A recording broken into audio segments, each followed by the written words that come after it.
అందరికీ జై భీమ్। ఈరోజు డాక్టర్ బిఆర్ అంబేద్కర్ గారి 130వ జయంతి ఉత్సవాలను పురస్కరించుకొని అనంతపురం జిల్లాలో ఉన్నటువంటి ఈ యొక్క సంబరాలని అంబరాలు దాటే విధంగా ఈ కార్యక్రమం అనంతపురం జిల్లా ప్రజలు చేస్తున్నందుకు చాలా ధన్యవాదాలు, కృతజ్ఞతలు తెలియజేస్తున్నాం।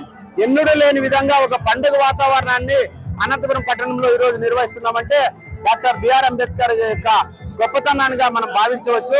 ఆయన డాక్టర్ బిఆర్ అంబేద్కర్ గారు కుల వివక్షత అంటరానితనమే కాకుండా అనేక రంగాలలో విశేషమైనటువంటి కృషిని చేసి తన కుటుంబాన్ని కూడా బలి చేసి ఈరోజు మన సమాజాన్ని తన త్యాగం రూపంలో మనకు అందించినాడు।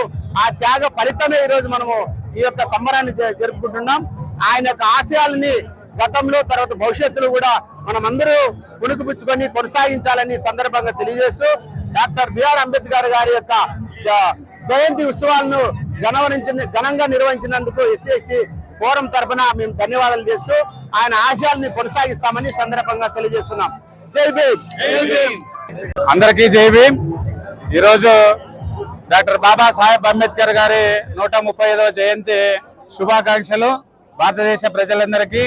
ఈరోజు మనం ఒక్కొక్క మతానికి ఒక్కొక్క గ్రంథం ఉంది, కానీ అందరూ అన్ని మతాలు, అన్ని కులాలు, అన్ని వర్గాలు, అన్ని వర్ణాల వారు ఆరాధ్య దైవంగా, ఆరాధ్య గ్రంథంగా భావించేటువంటి ఏకైక గ్రంథం భారత రాజ్యాంగం।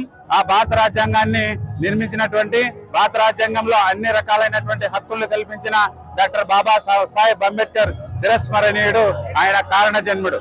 నేను చెప్పదలుచుకున్నది ఏమంటే, భారతదేశానికి తొలి న్యాయశాఖ మంత్రిగా కాకుండా డాక్టర్ బాబాసాహెబ్ అంబేద్కర్ ని భారతదేశానికి తొలి ప్రధానిగా చేసిందంటే ఈ రోజు భారతదేశం అన్ని రంగాల్లో ముందుండేదనేటువంటి విషయాన్ని గుర్తు చేస్తున్నా। ఎందుకంటే ఈ రోజు ఇరిగేషన్ విషయంలో, నీటిపారుదల విషయంలో ఆయన వేసినటువంటి రూపకర్తలతోనే ఈ రోజు అన్ని రకాలైనటువంటి ప్రాజెక్టుల నిర్మాణం జరిగింది।